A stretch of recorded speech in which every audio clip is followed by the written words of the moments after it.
Looking to kickstart a keto diet in the new year? Well, Green Chef is making it easier than ever before to keep keto with their brand new limited time Keto Kickoff 2023. Now you can find keto recipes for breakfast, lunch, and dinner, plus meal bundles at the Green Market.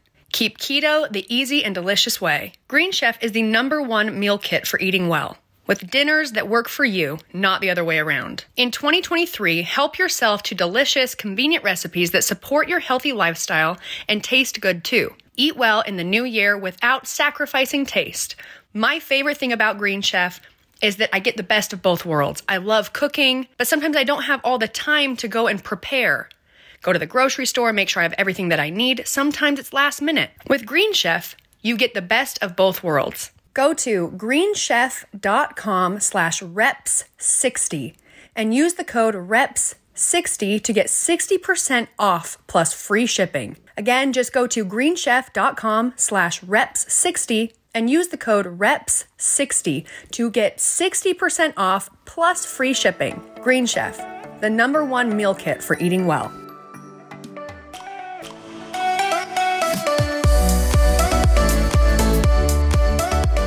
Welcome back to another episode of Between the Reps with Brooke and Jeanna and Devon. We have a guest on, so I bet all of you are pumped. They're like, finally, we get to learn something. Yeah, learn something. Or hear somebody else's voice. Yeah. So I'm going to go ahead and just intro Paul. You guys, Paul Austin is one of the most prominent voices. I am reading his biography. So, most prominent voices in the world of psychedelics. As the founder of Third Wave, he has educated millions on the importance of safe and effective psychedelic experiences. A pioneer at the intersection of microdosing, personal transformation, and professional success. He has been featured in Forbes, Rolling Stone, and the BBC's Work Life.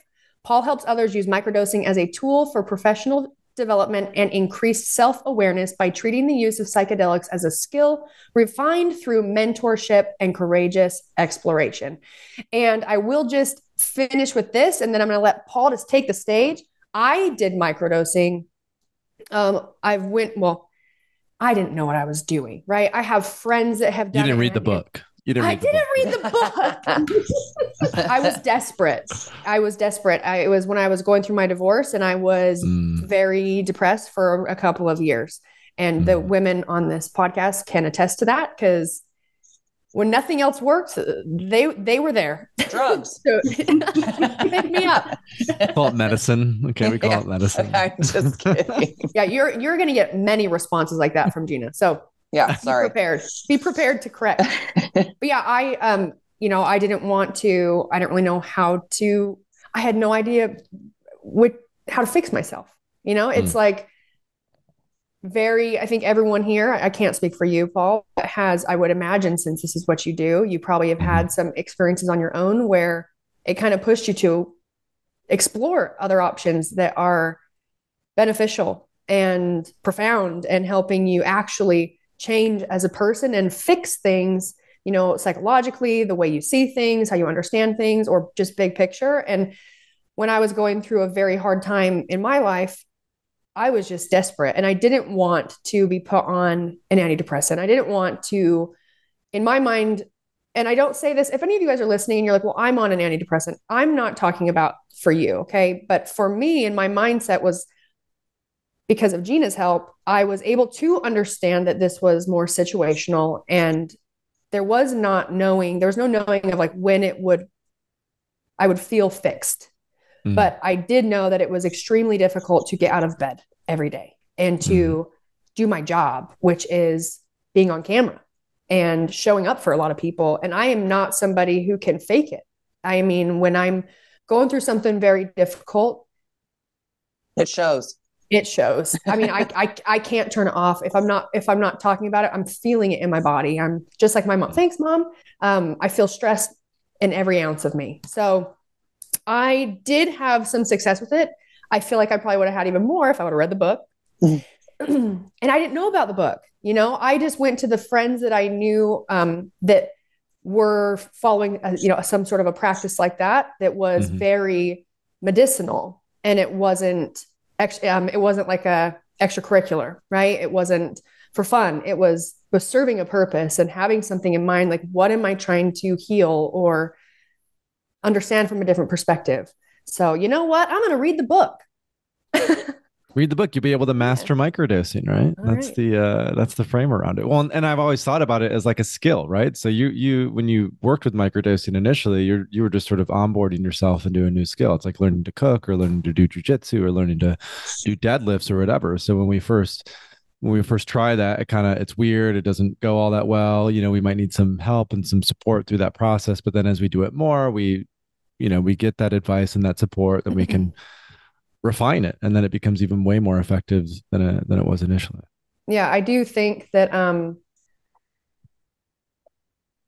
having someone or something that I was able to follow or work with would have helped me even be able to notice, like pick out the things that I was feeling, and watch for those, basically, like when I was going through the whole experience.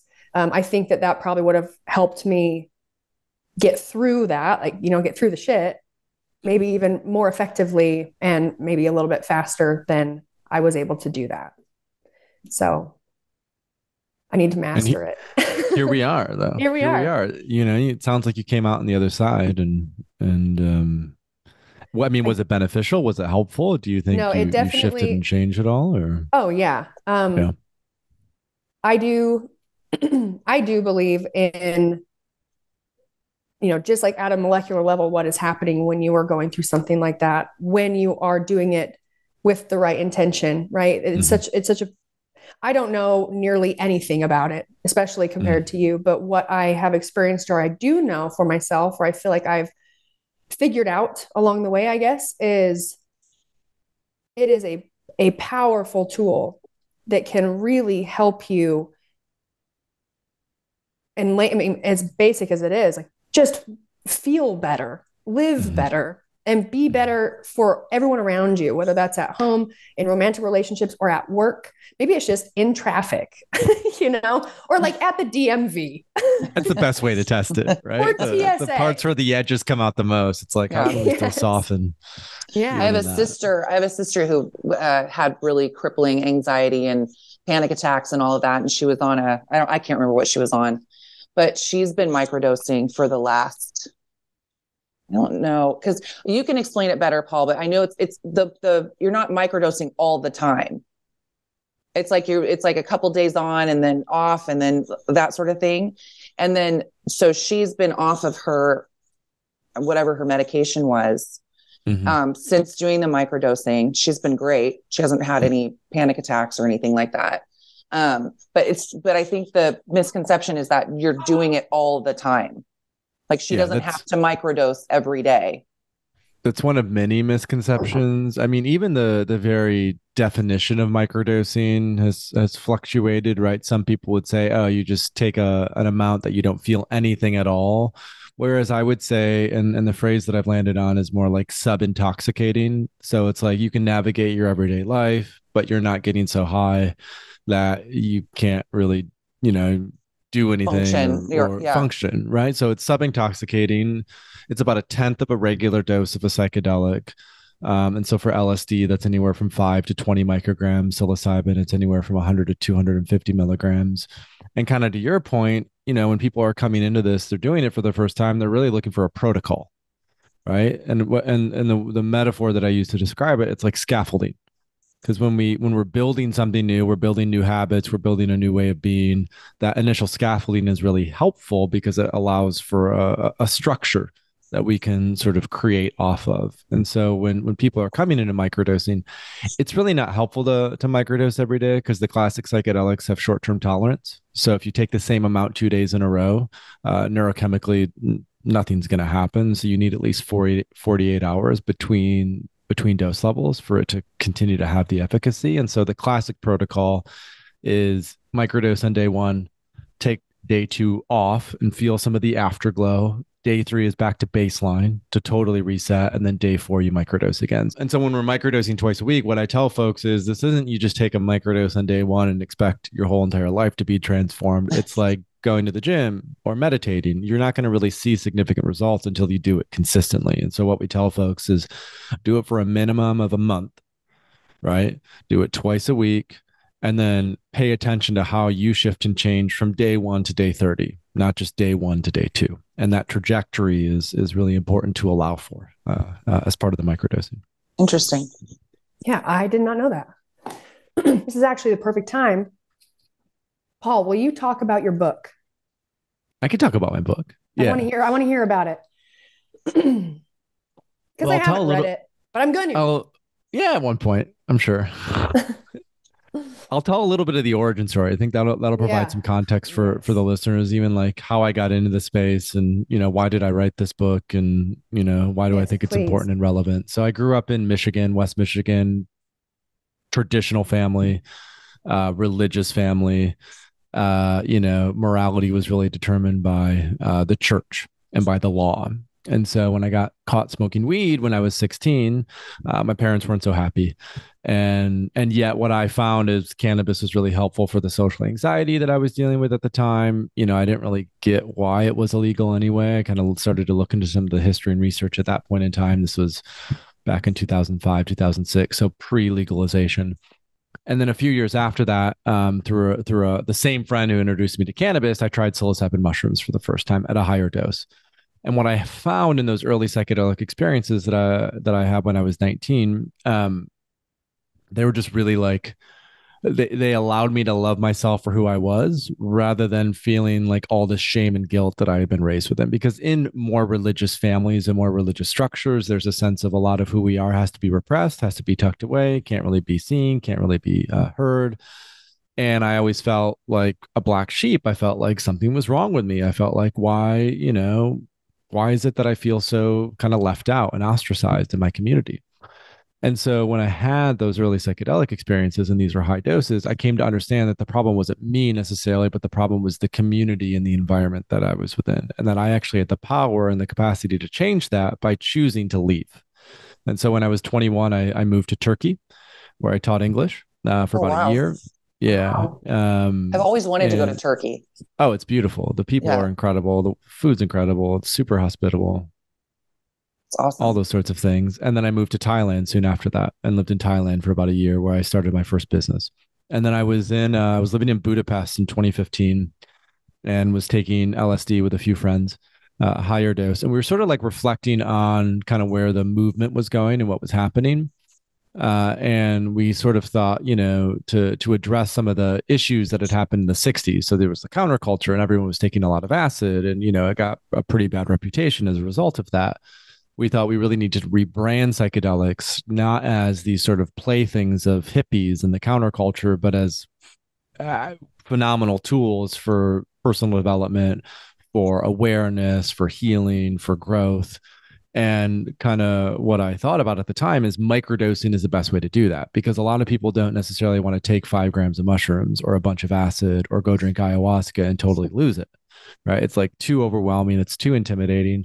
But a lot of people are okay with microdosing, right? They're okay with doing a little bit. The metaphor that I would often use to describe it is, when we learn how to swim at a very young age, most of us learn how to swim in the shallow end. We had our swimmies on, we had our little swim instructor. She told us how to navigate the shallow end. It was all kosher. And then once we got a vibe for that, we then went into the deep end of the swimming pool and started to swim around there. And consciousness is very similar, right? So if we just jump in and do ayahuasca or eat a bunch of mushrooms, we're probably not going to know how to navigate uncharted territory in our psyche, in our mind. And so what microdosing does is it allows us to sort of wade in a little bit, to get some hands-on experience, to see how it feels, to see what it's like. And then once we have that sort of felt direct experience with psychedelics, then there's more of a capacity to go, oh, okay, I wonder what else could open up here if I were to go a little bit deeper and a little bit deeper and a little bit deeper, because there's a lot of benefits that can be had from microdosing, which I'm happy to talk through a little bit around neuroplasticity and mood and energy and flow and coordination and all these sorts of things. And yet what I would also say is the transformation that can happen from high doses, the healing that can happen from high doses, it can be a paradigm shift for people who are working with it.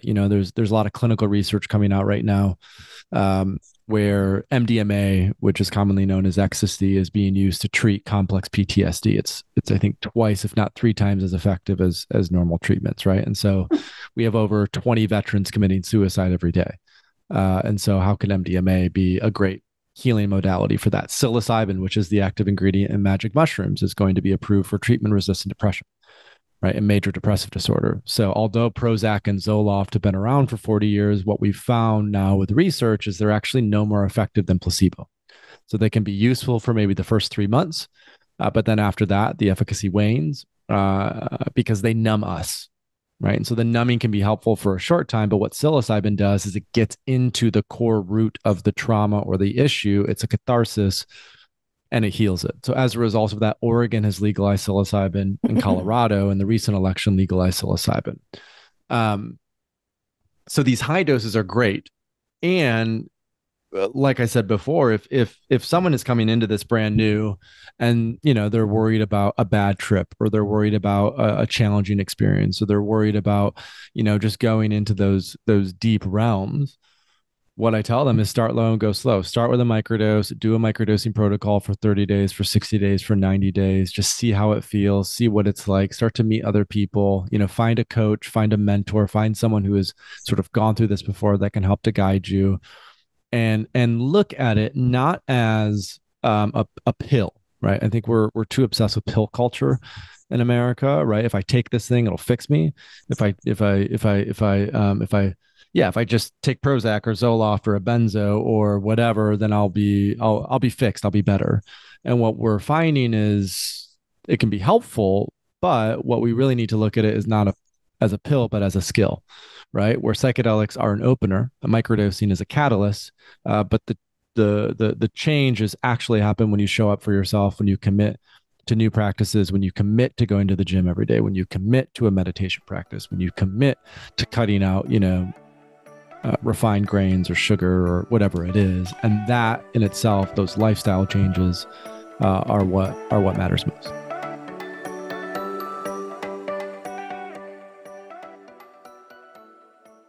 Looking to kickstart a keto diet in the new year? Well, Green Chef is making it easier than ever before to keep keto with their brand new limited time Keto Kickoff 2023. Now you can find keto recipes for breakfast, lunch, and dinner, plus meal bundles at the Green Market. Keep keto the easy and delicious way. Green Chef is the #1 meal kit for eating well, with dinners that work for you, not the other way around. In 2023, help yourself to delicious, convenient recipes that support your healthy lifestyle and taste good too. Eat well in the new year without sacrificing taste. My favorite thing about Green Chef is that I get the best of both worlds. I love cooking, but sometimes I don't have all the time to go and prepare. Go to the grocery store, make sure I have everything that I need. Sometimes it's last minute. With Green Chef, you get the best of both worlds. Green Chef's recipes feature organic produce, premium proteins, and sustainably sourced ingredients. Raise your food standards in 2023 and reap the flavor benefits. Go to greenchef.com/reps60 and use the code REPS60 to get 60% off plus free shipping. Again, just go to greenchef.com/reps60 and use the code REPS60 to get 60% off plus free shipping. Green Chef, the #1 meal kit for eating well.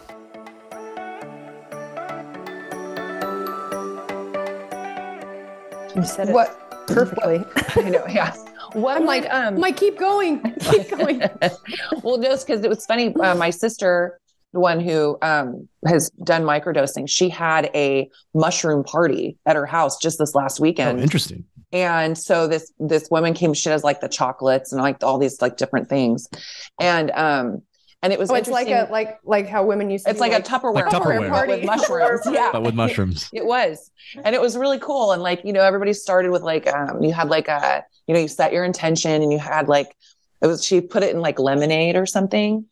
Lemon teching. Yeah. So you could put lemon teching in it. And then when you lemon tech it, it like breaks down what's called the chitin. So chitin is something in the mushrooms that makes it hard in your stomach. Yes. And actually blocks a lot of the absorption. Oh, so when you lemon tech it kills the chitin. And so that way it's a much quicker absorption rate. and you don't have near as much nausea. So it's actually a much. And it was you just put it in. Well, she made it. It was like lemonade. It had like lemon, pineapple, something, and it was in a drink. So she just sprinkled it in there. It was like all, So Austin, is it lemon? Is it it's like citrus? It's citrus, and lemon is the most intense one. Okay. And the one that people most commonly use. But if you use lemon, pineapple, and orange, right? If you want to like mix it up, I think that's what it was a little bit. Then that's and it tastes delicious. Well. And then because the biggest thing about mushrooms is they taste like shit. They do. Sometimes they make your stomach feel like shit, and so why not try to work with that a little bit? Mm-hmm. Yeah, well, it's funny. So she was doing this, and there was a couple people there that were really frightened, like very scared to do it. And so the one gal, and she was there because she kind of dealt with the same issues as my sister, and it was just really interesting because she decided not to do it when she was there. But it seemed like everybody was really concerned about like how big a dose is a microdose. It's like, maybe if you could, because I was trying to figure out, like, I was even a little bit scared. I was like, well, how much is this? I don't want to drink this and just, all afternoon, just be out there tripping out of it. Yeah, exactly. Yeah. So a microdose is it's enough that you might not feel it at all, or you might feel a little bit. But it's not going to be so much, like we were saying, that you feel intoxicated or you feel like you're having a trip or an overall journey. And so the best way to contextualize it is it's about 1/10 of a regular dose. So a normal journey dose you would normally do between, let's say, 2 and 4 grams of mushrooms. Okay. And so a microdose would be like 0.2 to 0.4. Yeah, maybe even a little bit less than that, but definitely like 0.1 to 0.4. So 100 milligrams to 400 milligrams. And what I'll emphasize with this is it depends on the person, right? So if someone has a history of, let's say, they've been on Prozac or Zoloft for 10 years, they're going to need a lot more psilocybin to actually feel it or have an effect, because their sort of nervous system and their even neurology is going to be blunted in a way from it. Whereas if someone is more of an empath, they're super open, right? They're super compassionate, then they might need a lot less to be able to feel it. So it really is like a personalization thing. And so and I talk about this in the book as well, around the importance of calibration, that when we're starting to work with psychedelics, right, like mushrooms, like it's better to start low and do too little, because you can always take more. You can't necessarily take less. Right. And so once you're on that ride, you're on that ride. Once you buy the ticket, that's what Hunter Thompson used to say. Like, buy the ticket, take the ride. There's no getting off of it. All right, here we go. I'm on the ride.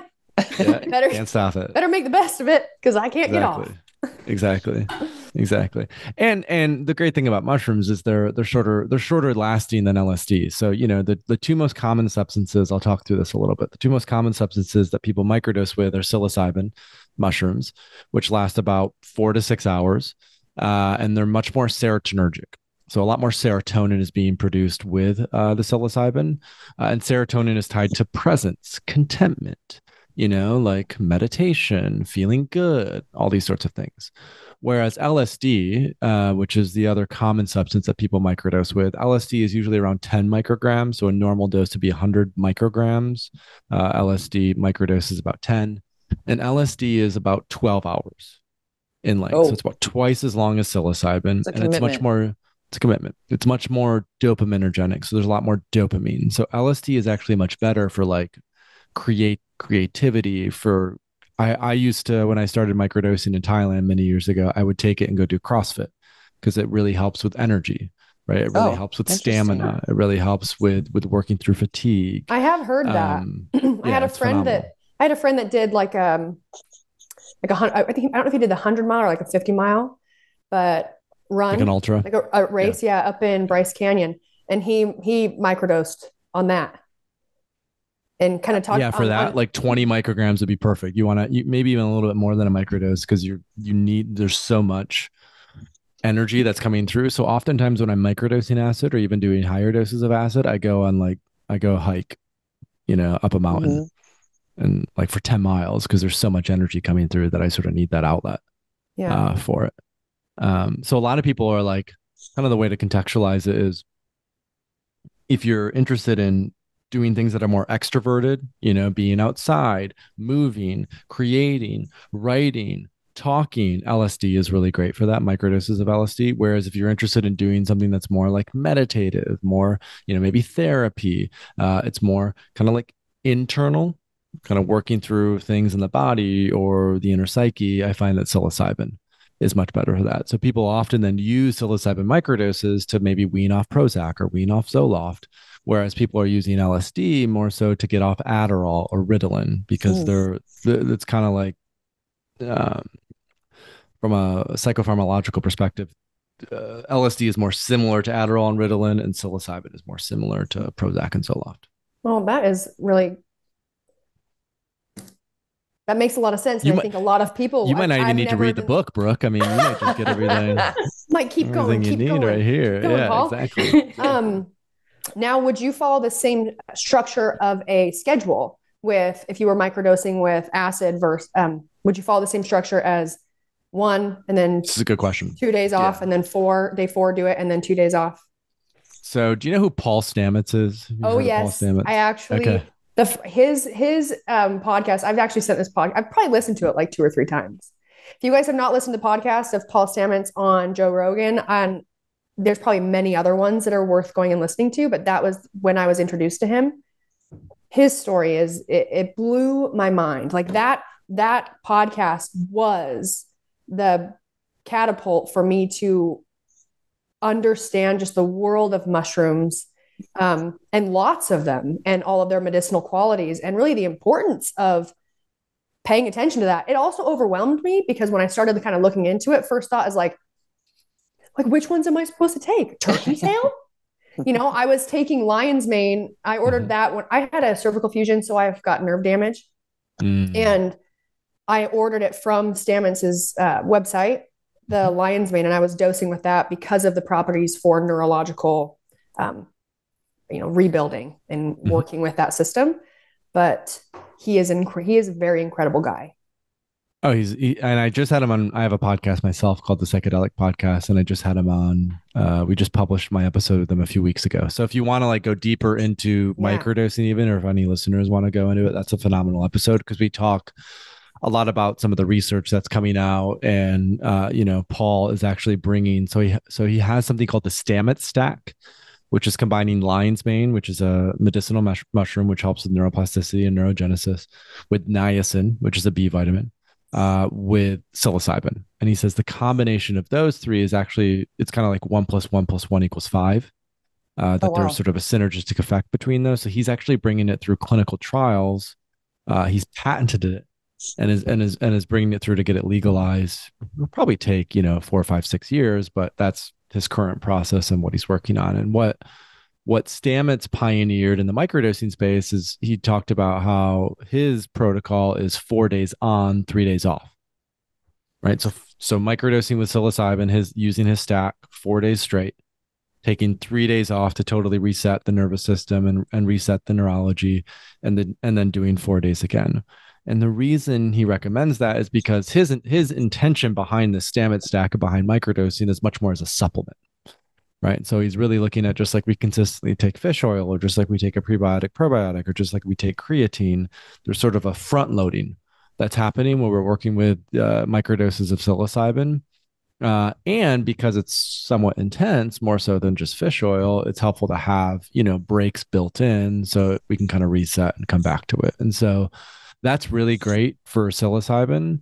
What I would highly recommend nobody do is do that with LSD, because LSD is a lot more intense. So that initial protocol that I mentioned, the 1 day on, 2 days off, that's actually perfect for LSD. I have tried this experiment myself, where I've done microdoses of LSD consistently for about a month.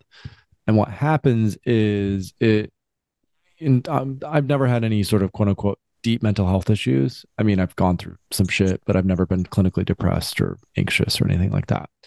But what happened when I consistently took acid for a period of time is it sent me into a manic state, a state of mania, because it is so stimulating in that way. And so it's really important that if anyone is listening to this and they're interested in it, Don't do acid if you have insomnia. So don't microdose with LSD if you have insomnia, because it's way too stimulating. Look at psilocybin instead.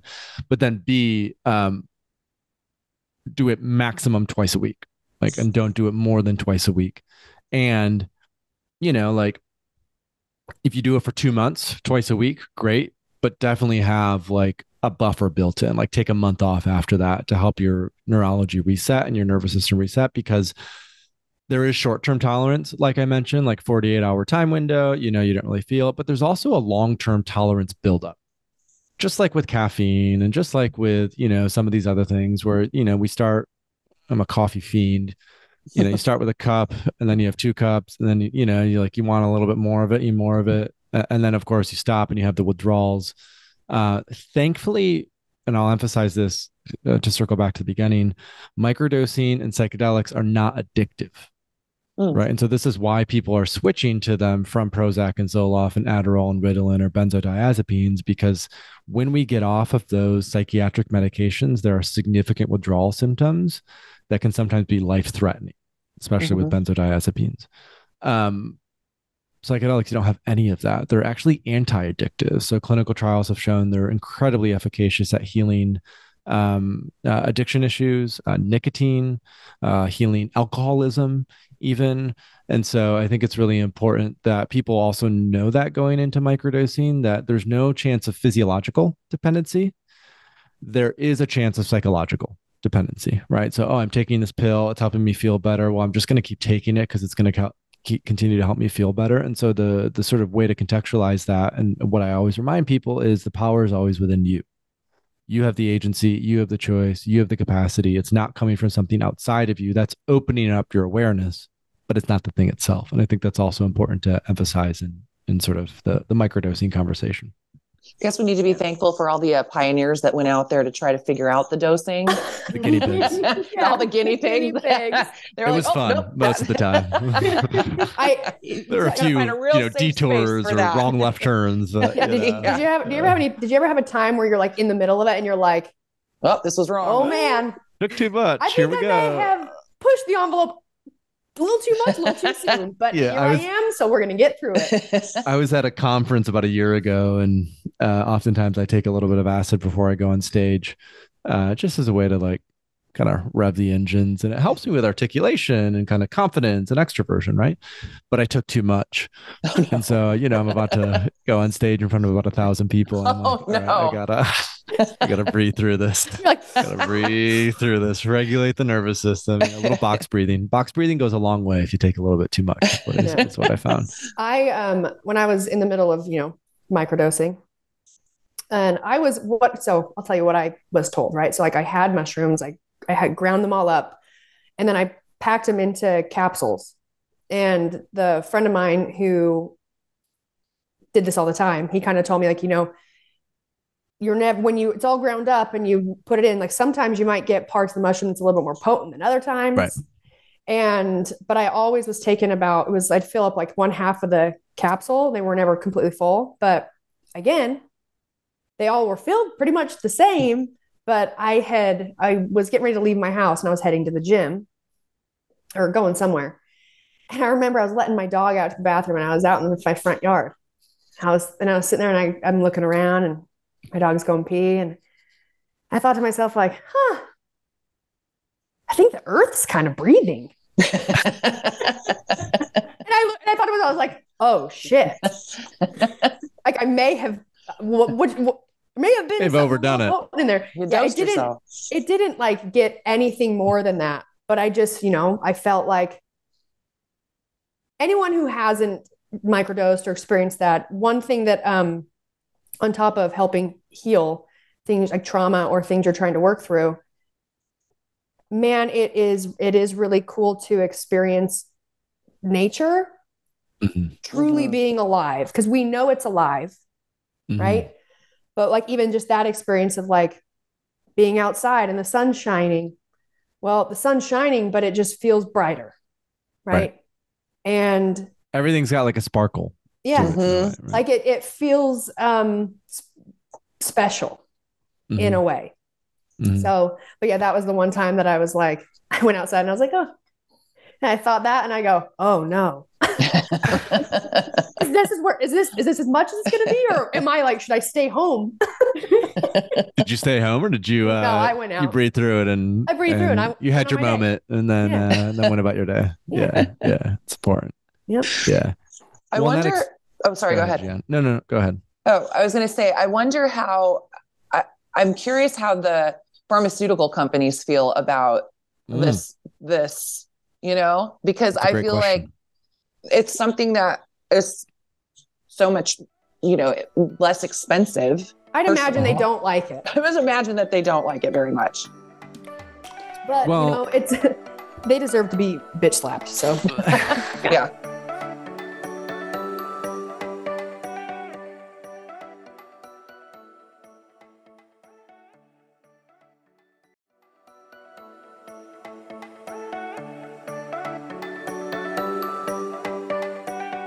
What we do at Third Wave is we actually sell a kit to grow your own mushrooms. Oh. And so because it's largely illegal in most places, although it's become decriminalized in certain spots. And like I said, Oregon and Colorado have legalized, but it is legal to sell a kit for people to grow their own. And so what we're encouraging people to do, not encouraging, but allowing, kind of facilitating, is it's like a kit that comes with everything except the spores. Basically, because legally we can't combine psilocybin spores with a kit that can grow the psilocybin spores. There's some issues there, but we can sell the kit itself. And what people find is, after like 4 to 6 weeks, they essentially have sort of a stockpile of their own mushrooms. And what did it cost them? I think the kit and the course together cost something like $200, and they have enough medicine for 6 months or 9 months or 12 months. All of this to say is mushrooms grow everywhere. It's just the technology to grow our own is just going to keep getting exponentially better and better and better. And so when it comes to then sort of pharmaceuticals and the pharmaceuticalization of even psychedelics, right? Because there's been almost probably over $1 billion at this point invested into the psychedelic ecosystem. And the vast majority of that has been through drug development, right? So there are a lot of companies that are starting to, take even just psilocybin, the psychoactive psilocybin, and bring it through clinical trials, but they're also creating novel and new psychedelics to attempt to bring them through clinical trials to prove efficacy for various things.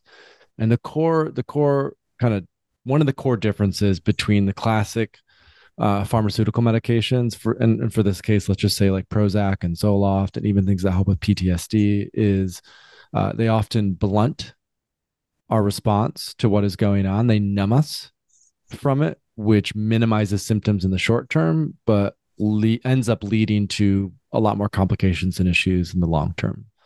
What psychedelics do is psychedelics actually, there's something that happens called catharsis, where the thing that's leading to the addiction, or the thing that's leading to the depression, or the thing that's leading or led to the PTSD actually has to be confronted and faced. So the story, the memory, the trauma, whatever it is.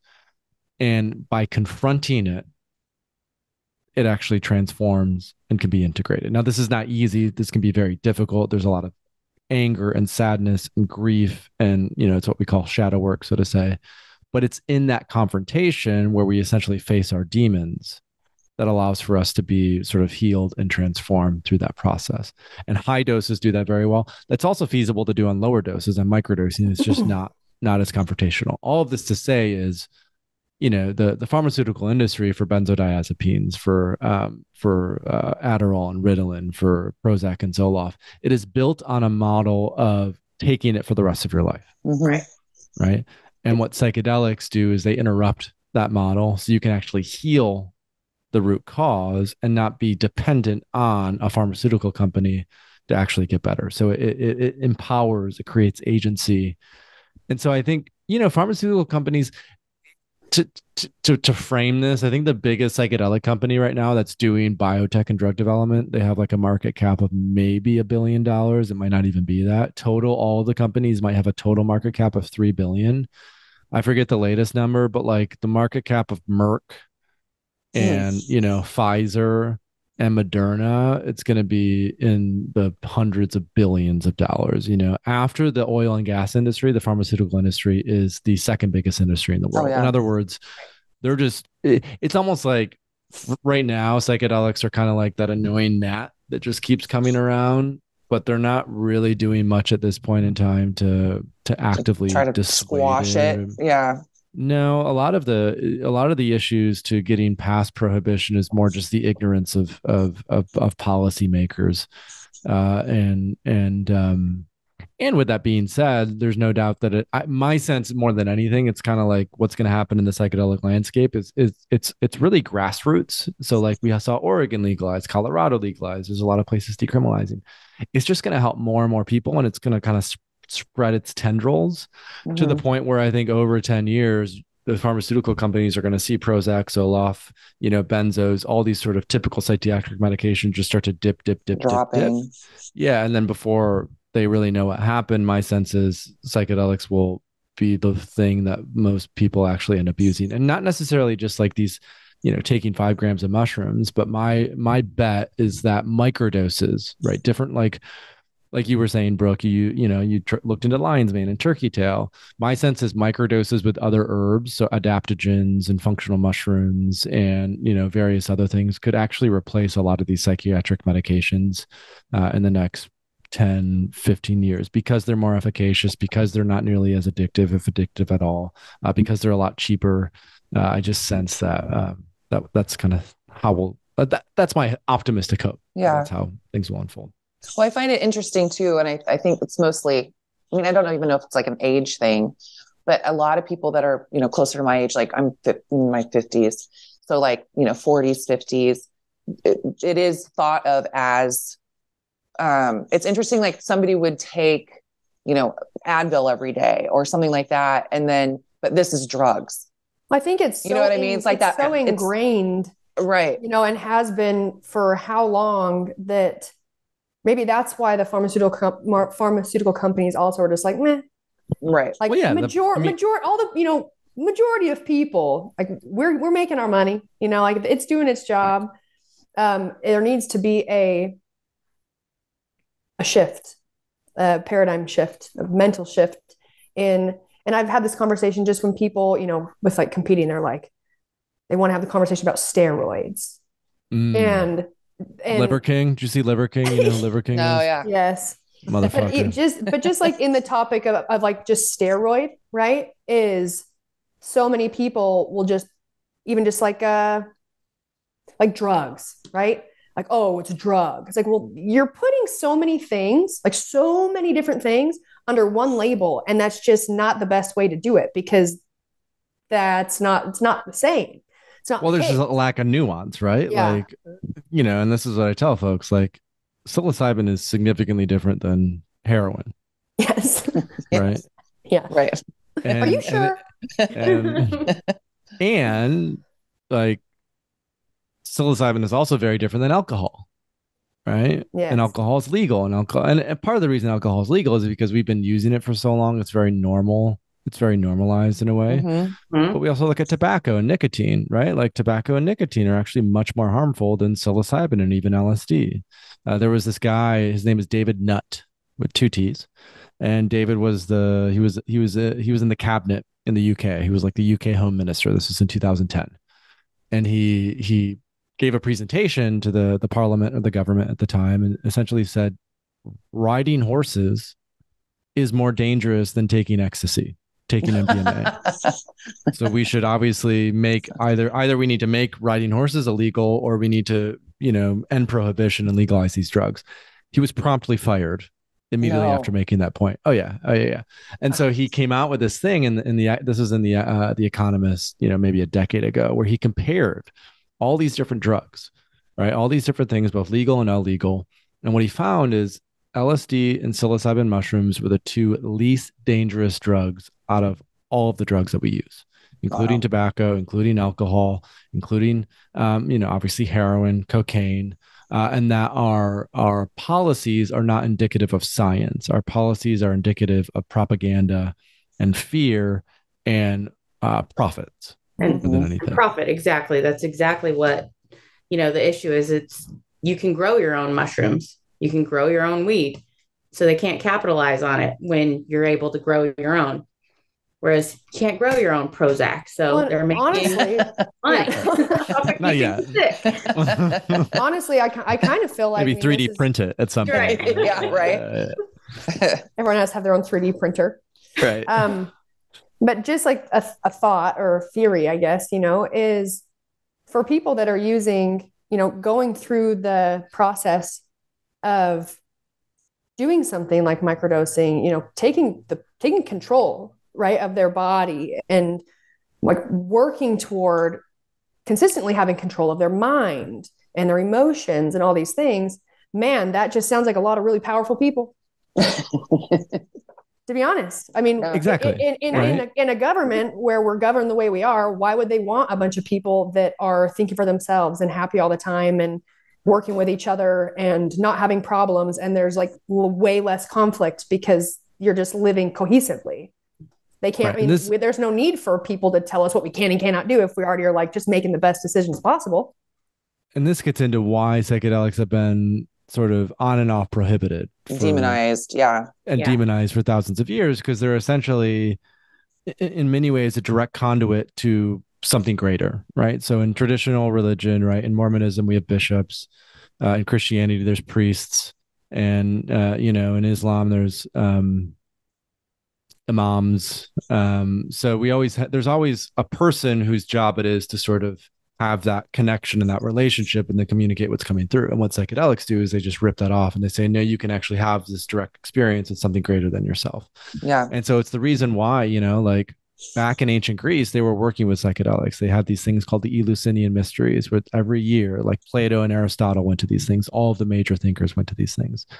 But what happened is when Christianity became the official religion of the Roman Empire, they said, none of that anymore, right? Yep. It's too chaotic.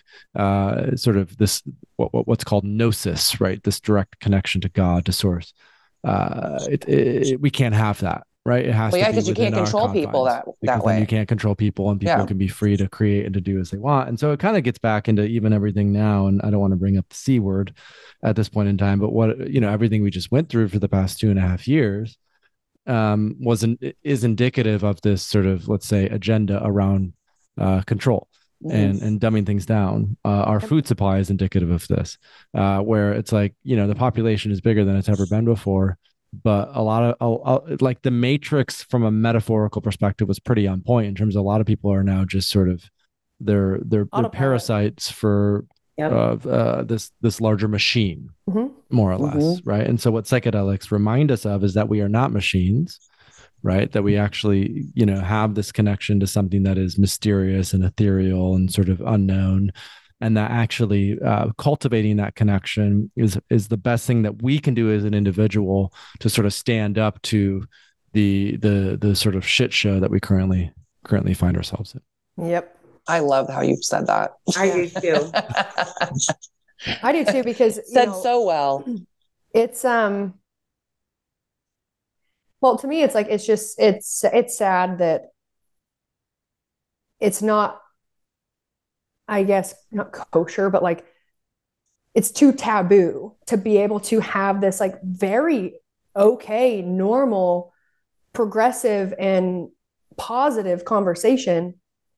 But because of, it's like, you can't really hold certain things against, people, because at least for me, I understand that we are where we are from decades of people trying to control any means necessary. And on top of that, trying to profit so much that they function in a way that all we are to them are gnats, like that are very insignificant in a way that now we are just trying to get through all the bullshit. We're trying to re-heal internally with, diet and food and all the shit that's in all of our ingredients that are illegal.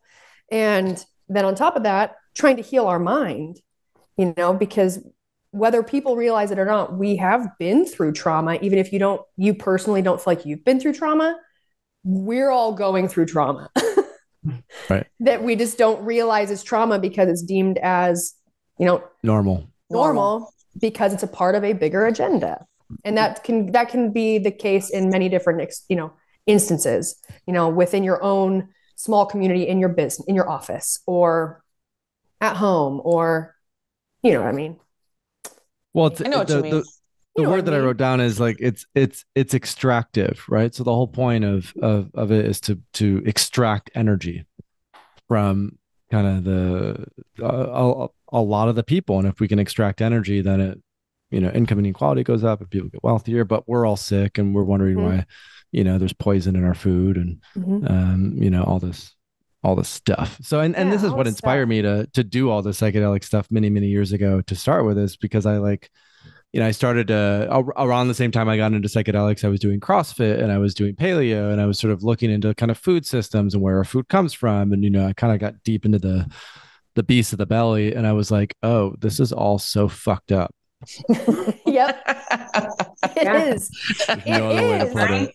No, it's the only way. It's the only way to put it. And it's so fucked up. It's so fucked up that, like, kind of like what you were hinting at or saying, you know, there's so many people, so many that lack the ability to think for themselves, even though they think they are.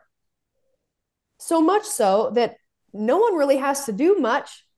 This system runs by itself now, you know? And we're in to try and be able to help someone see something from like a outside big picture perspective, or bringing in details that are either historical or white papers, right? People will still be like, fake news. You're like, no, listen to me. Like, see the bigger picture. Like, you got to step outside of it. But you know, everyone gets so offended. Right. I mean, man, it would suck to be a comedian these days. Oh I don't think it's everyone gets so offended. I think that there's a lot of people that are thinking and that are doing that, but there's people that control the narrative that we're seeing. Because I do think that there are a lot more people that are critical thinkers and that are seeing things or whatever, so with whatever situation there is. Because I mean, just talking to other people, you know, but what we're seeing in social media and like on the news and everything else, it's meant to be polarizing, and it's meant to be doing all of that. It does make it difficult when you just got to stay off your phone. Well, yes, that's the thing. It makes it difficult to even be able to maybe believe that someone is thinking for themselves. If we're talking about, like, let's say psilocybin and like meditation and the practice of microdosing, and you're really trying to help them see it from a whole different view, like really how restorative it is and sacred, really, you know, and personal. And because of information they might be able to, like, doing their own research, because of all the like bullshit algorithms and things that we already know about, the whole beast of the system, where you might be trying to think like, I'm going to go and I'm going to look into it. I'm going to figure it out. But yet you're only being fed a bunch of stuff that's already going to keep you in a narrative that is not seeing the big picture. And that is something that is it's scary and also kind of sad, because I think more people than not want to see the bigger picture, but they continue to be stuck in the same cycle, getting the same information, and they think that they're getting all of it, but it's all, you know, a lot of things are tampered with or being withheld because it doesn't follow a bigger narrative. Or so I guess get off your phones. Yeah, get off that algorithm. Get off your phones. Yeah. Go in the woods, take some mushrooms. And exactly. Right? Exactly. Yeah, maybe howl at the moon. Read my book while you're howling at the moon. It does feel good to be outside in nature. And if you don't have something like that close by wherever you live, find a park, even just like go to the park, lay down, look up. And I forget about just how good that feels. You don't even do anything. Well, and I think it's important for people to understand too, and I think more people is that with microdosing, it's not just for, you know, hippies that want to go out in the woods, you know. I mean, that all that stuff is fun and great too. But like this party that my sister had, there were a ton of professionals, you know, neurosurgeon, you know, I mean, they were like big, high powered, big, you know, jobs and careers that are doing this and finding that to be really helpful. So, I think it's important especially for our listeners, like, what the hell, I'm not going to try this shit, It's really everyone. It's like college students, it's entrepreneurs, it's managers, it's stay-at-home moms, it's people who are retired. It's like, this is really becoming something that anyone and everyone can access and work with. And like you said, like medical doctors and therapists, and it really is, we're going through this major resurgence right now. And education, that's why I wrote this book. Education is so important because there's a great way to do it, there's a pretty good way to do it, and there's a not so good way to do it. And the not so good way to do it could be potentially more traumatic than helpful. So it's really important that people know kind of like best practices and protocols, and who to do this with, and how to find a good provider. And there's a lot there. And I think the book is great, but also I have a website, a platform, The Third Wave, where we have like guides and a podcast and training and courses, and it's super, super comprehensive. So there's a lot out there for people who are just sort of starting to get their feet wet and want to learn more. I was just going to say, so where can people find you? But I think you just said it. I'll ask one question first, and then we'll have you lay it all out. If you could just give, like, I would love to hear a couple examples of maybe some questions that you've received from people who are like, they're hesitant but they're looking for something to really help them heal, but they cannot get past this idea that has been created, around the use of psychedelics. Like, one, what type of question, like what did they maybe ask you? And two, how would you respond? So I think the most common question is just like, A, how do I know I'm not going to have a bad trip? And then B, how do I know this is going to work? And so usually the way that I contextualize that is a lot of the research that's come out is actually very affirming for people who are relatively new to this, just to know that, there have been rigorous clinical trials done, that people have found incredible efficacy from these. Some of the education that I mentioned before in terms of like, am I going to become addicted to this even, right? Is another question. So just knowing that it's not addictive. But then kind of when we get into like the bad trip conversation, this is where I tell folks like, hey, if it's a really significant concern for you of like, if I take a bunch of mushrooms, am I going to be paranoid and have a bad trip?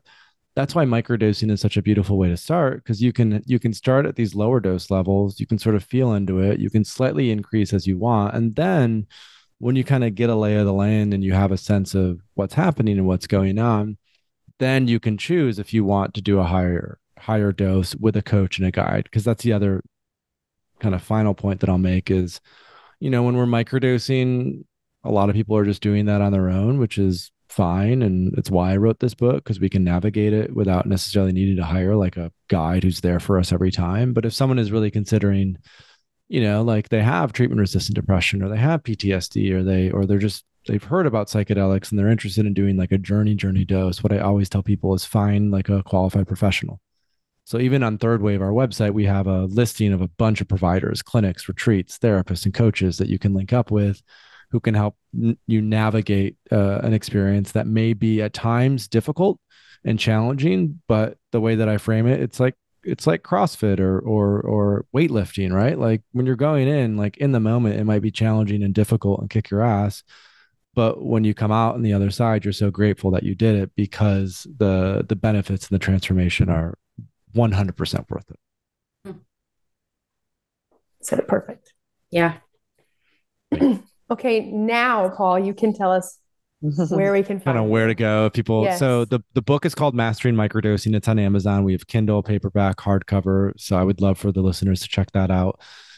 We also have a website that we go into a lot more detail. All of this. It's called The Third Wave. thethirdwave.co is the website. We have a newsletter people can, or we also have a podcast called the Psychedelic Podcast that people can, I've been doing it for 6 years. We have over 175 episodes, so people can dive in there. Want to reach out, they have questions, thoughts, perspectives. I'm on Instagram and Twitter at Paul Austin 3W. So folks can reach out there if they want to just hit me up and they have any questions. Yeah. Well, I'm definitely going to check out your website. Check out the book. Check out the website. I'm looking up the book right now. I'm ordering the book right now. And everyone listening, definitely go check out his podcast. if anything, if it's, maybe you've looked into it, or maybe you're like, oh, you think it's really cool, it might be worth offering to a friend. Maybe somebody that is going through some stuff, and maybe that they are being clinically treated, and now you're hearing this podcast, and you could really help a lot of people by just word of what was discussed here, and sending them to some of these places as well. Send them to the Instagram, send them to Twitter, to the website. And that is how, we heal collectively. We've got to keep an eye out for friends, family, definitely for yourself, but we can do a lot of good just by sharing the word. It may not be for everyone, just like what you heard Paul talk about. It is non-addictive. It has many studies that are proven to show it is able to do, for me, what I like to think about at a very cellular level. And that, at least for me, when I tried microdosing for the first time, that was exactly what I needed. The idea of numbing pain was very enticing, because when the pain feels like you just can't take anymore, it doesn't feel good, right? And we know that there is a lot of different struggles that people go through, suicide, and Paul talked about like our with that. There is a better way to not only feel better, but to actually the way we see and understand some of the things we're struggling with. And very cool, and we can on our own. We don't need to go this, we need them for other things. But check out the book.